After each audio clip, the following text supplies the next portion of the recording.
وبركاته. بسم الله الرحمن الرحيم. نحمده ونصلي على رسوله الكريم المبارك. وأعوذ بالله من الشيطان الرجيم. بسم الله الرحمن الرحيم. ظهر الفساد في البر والبحر بما كسبت أيدي الناس. صدق الله العلي العظيم. ومن يشرك بالله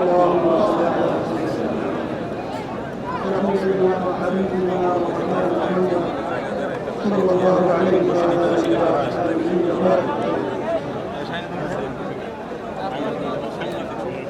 আজকের সমাবেশ এই উদ্দেশ্যে ইতিমধ্যে আমরা গুরুত্বপূর্ণ আলোচনার মাধ্যমে আমরা মেসেজ পেয়েছি। সেই মধ্যে আমরা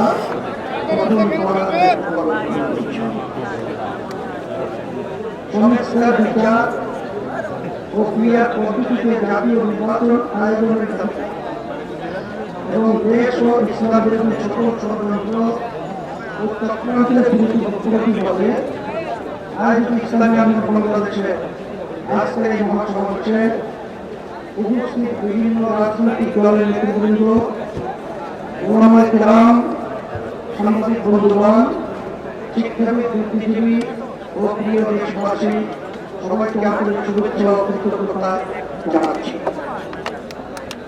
শুরুতে জুলাই অভ্যুত্থানে জীবন উৎসর্গকারী বীর যোদ্ধাদের স্মরণ করছে। তাদের শোকাহত পরিবার পরিজনের প্রতি সমবেদনা জ্ঞাপন করছে।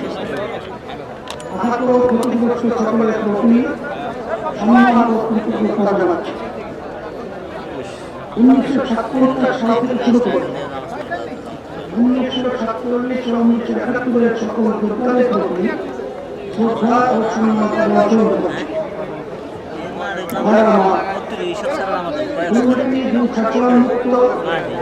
সমৃদ্ধ ও উন্নত রাষ্ট্র নির্মাণের জন্য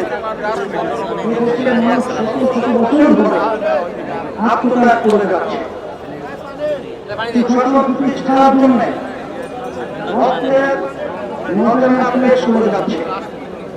তারই ধারাবাহিকতায় 24শে জুলাই আগস্টে ও আরেকটি গণ অভ্যুত্থান হয়েছে। আমাদের অতীতের আত্মত্যাগ, বিপ্লবের ভুল নীতি এবং অসুস্থ রাজনীতির কারণে। সুতরাং জুলাই অভ্যুত্থানকেও আমরা অতীতের মতো ব্যর্থ হতে যেতে পারি না। আমাদের স্মৃতিতে অমর হয়ে আছে। আহতরা এখনো ক্ষত বয়ে বেড়াচ্ছে। তাই প্রয়োজনে রাষ্ট্র সংস্কার এখনই করতে হবে। প্রতিবর্ষ স্বৈরতন্ত্রের সাথে জড়িতদের বিচার করতে হবে। আরেকটা কথা স্পষ্ট ভাষায় বলে দিতে চাই, ক্রিয়ার পদ্ধতিতে নির্বাচন আয়োজন করার কোন বিকল্প নাই। আজকের এই জনসমুদ্র ক্রিয়ার পদ্ধতি নির্বাচনের পক্ষের জনসমুদ্র। সংগ্রামী দেশবাসী, 1972 সালে রচিত সংবিধান ছিল দেশের মানুষের বহু বিশ্বাস ও গণ আকাঙ্ক্ষার বিরোধী। সেই সংবিধান রচয়িতাদের স্বাধীন বাংলাদেশের সংবিধান রচনা করার মেন্টেনই ছিল না। তারা নিজ দেশের সংবিধান অনুসরণ করেছিলেন বলে যা হওয়ার তাই হয়েছে। কোন ক্ষেত্রে কাঙ্ক্ষিত সমৃদ্ধ ও উন্নতি হয় নাই। রাজনৈতিক সংস্কৃতি সুরক্ষিত হয়েছে। সবচেয়ে ভয়াবহ ব্যাপার হলো সংবিধান মেনেই স্বৈরাচার তৈরি হয়েছে। এজন্যই আমরা সংস্কারের পক্ষে কত অবিচল ও আগস্টহীন অবস্থান নিয়েছি।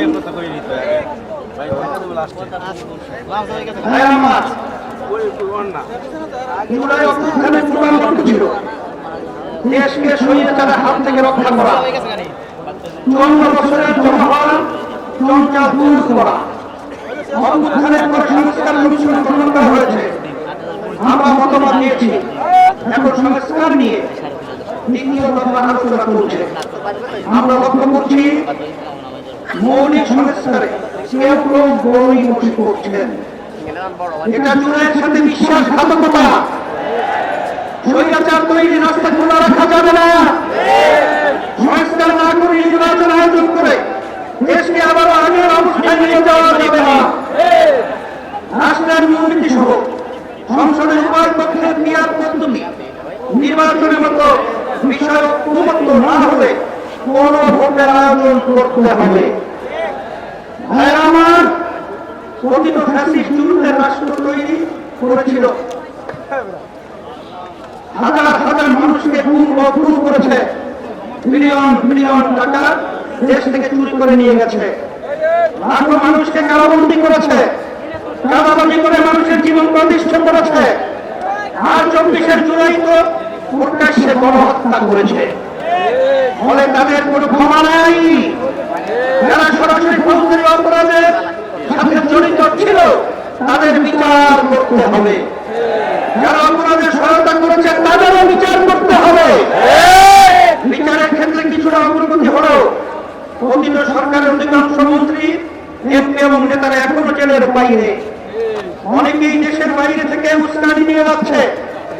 আজকের এই মহাসমাবেশ থেকে ঘোষণা করছি, অবিলম্বে ফ্যাসিবাদীর সাথে জড়িত সকলকে শাস্তির আওতায় আনতে হবে।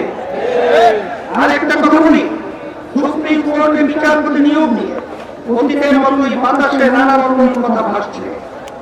আমরা আমাদের চোখ কান খোলা রেখেছি।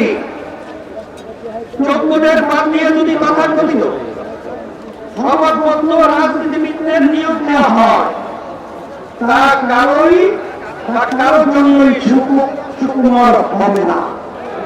প্রিয় দেশবাসী, দেশের সকল মানুষের ভোটের দাম সমান।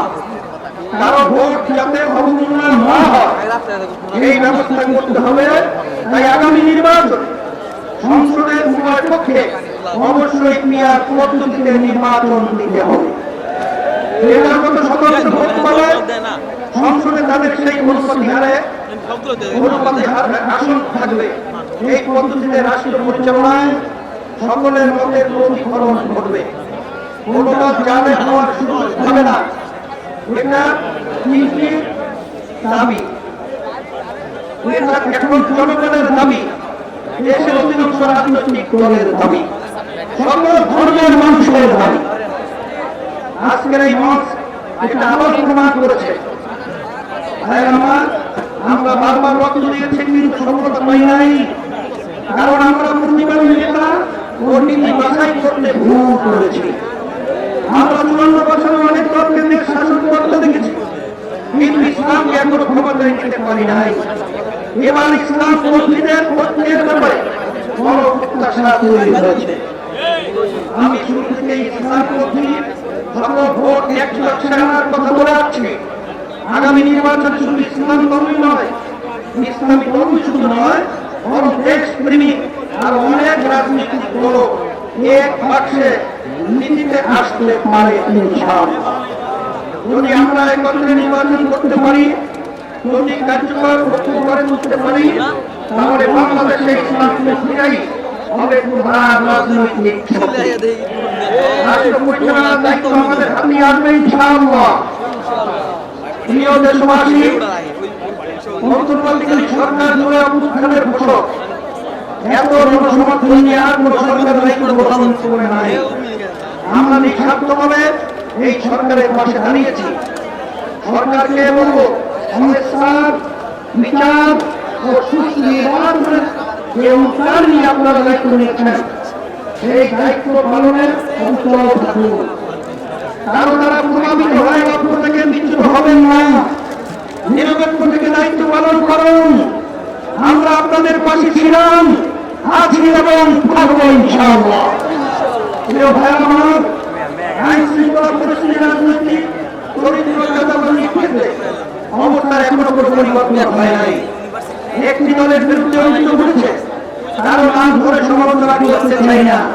তবে পুরনো রাজনৈতিক অপসংস্কৃতি রাখার চেষ্টা সহ্য করা হবে না।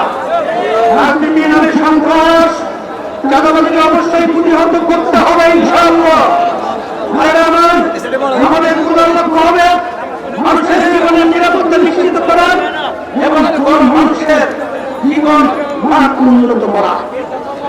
প্রজন্মের জন্য নিরাপদ দেশ গড়ে তোলা, মানুষের বিশ্বাস ও চিন্তার স্বাধীনতা নিশ্চিত করা। আমরা একটি সমৃদ্ধ বাংলাদেশ নির্মাণ করতে চাই। কৃষক ও শ্রমিক ভাইদের উদ্দেশ্যে আমি বলতে চাই, অতীতে কেউ আপনাদের স্বার্থ রক্ষা করে নাই, আপনাদের সর্বভাবের প্রকৃত মূল্য কেউ দেয় নাই। ইসলামী শক্তি ক্ষমতায়নে আপনাদের স্বার্থ নিশ্চিত করা হবে ইনশাআল্লাহ।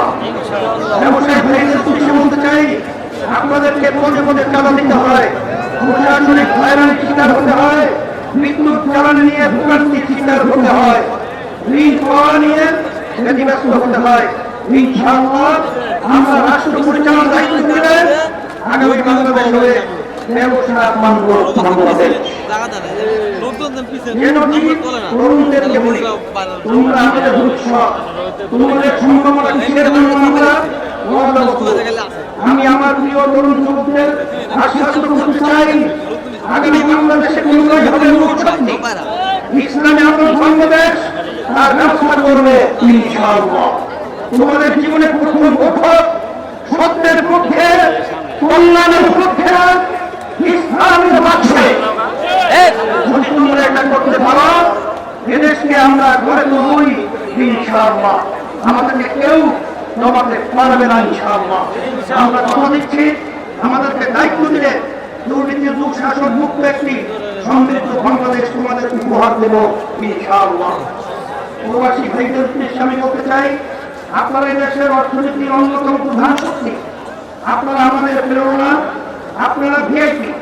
আপনাদের উপযুক্ত সম্মান এবং ন্যায্য চাওয়া পাওয়া নিশ্চিত করার জন্য যা যা করার দরকার আমরা তাই করব ইনশাআল্লাহ। সম্মানিত ওলামায়ে কেরাম, আপনারা দেশের শ্রেষ্ঠ সন্তান, অথচ অনেক ক্ষেত্রেই আপনারা অবহেলিত এবং রাষ্ট্রের সুবিধা থেকে বঞ্চিত। আগামী নির্বাচনে আমরা দেশ পরিচালনার দায়িত্ব পেলে ওলামায়ে কেরামদের প্রাপ্য সম্মান ও মর্যাদা নিশ্চিত করব ইনশাআল্লাহ। প্রিয় দেশবাসী, ইসলামী আন্দোলন বাংলাদেশ প্রতিবেশী রাষ্ট্রের সাথে শান্তি ও সৌহার্দ্যপূর্ণ সম্পর্ক চায়, সহযোগিতামূলক সম্পর্ক চায়, নিরাপদ সম্পর্ক চায়। তবে কোন আগ্রাসী মনোভাব, অবৈধ হস্তক্ষেপ বা খানদানি প্রকাশ করে না। বাংলাদেশের হিন্দু, বৌদ্ধ, খ্রিস্টান, উপজাতি, ক্ষুদ্র, নৃগোষ্ঠী এবং মুসলমান সকলে মিলেই আমরা বাংলাদেশী। এই দেশ আমাদের সকলে, ধর্ম বর্ণ নির্বিশেষে সকলের জানমালের নিরাপত্তা নিশ্চিত করা এবং সবার জন্য সমান সুযোগ ও মর্যাদা প্রদান করা আমাদের রাজনৈতিক ভূমিকা। আমার মা বোনদের উদ্দেশ্যে বলতে চাই, নারী আমাদের জনশক্তি অর্থে দেশ গঠনে নারীদের ভূমিকা খুবই গুরুত্বপূর্ণ। ইসলামী আন্দোলন বাংলাদেশ নারীর স্বাধীনতা, সম্মান, অধিকার নিশ্চিত করতে চায়। আমরা নারীর প্রতি কোনো প্রকার সহিংসতা বরদাস্ত করব না, নারীকে পণ্য বানাতে দিব না। নারী প্রতির মর্যাদা সমুন্নত করাই আমাদের পবিত্র দায়িত্ব।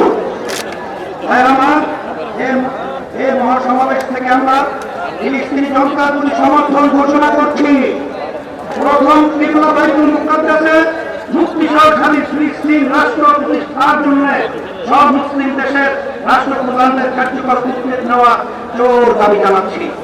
সংগ্রামী ভাইরা আমার, আমরা রাষ্ট্রের সুশাসন চাই, জবাবদিহিতা নিশ্চিত করতে চাই। যেখানে রাষ্ট্রপ্রধান জনতার কাছে জবাবদিহি করতে বাধ্য থাকবে, আমরা ন্যায়ের শাসন প্রতিষ্ঠা করতে চাই, আমরা দুর্নীতিমুক্ত বাংলাদেশ প্রতিষ্ঠা করতে চাই, আমরা দক্ষ করতে চাই। বাংলাদেশ কখনো অন্যায়ের সঙ্গে আপোষ করে নাই, সরকার পথে ক্ষমতায় যেতে চায় নাই, নীতি বিসর্জন দেয় নাই। সবকিছুর ঊর্ধ্বে আমরা ইসলাম, দেশ ও জনগণের স্বার্থকে প্রাধান্য দিয়েছি। আগামীতেও আমরা প্রত্যাশাকে পূরণ করতে চাই। প্রিয় নেতা কর্মীদেরকে বিশেষ করে আমরা বলব, আপনারা অনেক ঘাম ছড়িয়েছেন, অনেক সময় দিয়েছেন, অনেক রক্ত দিয়েছেন, জীবন দিয়েছেন। আপনাদের কোরবানির বদৌলতে ইসলামী আন্দোলন বাংলাদেশ আজ গণমানুষের শক্তিশালী রাজনৈতিক দল পরিণত হয়েছে। এখন সময় ফসল ঘরে তোলা।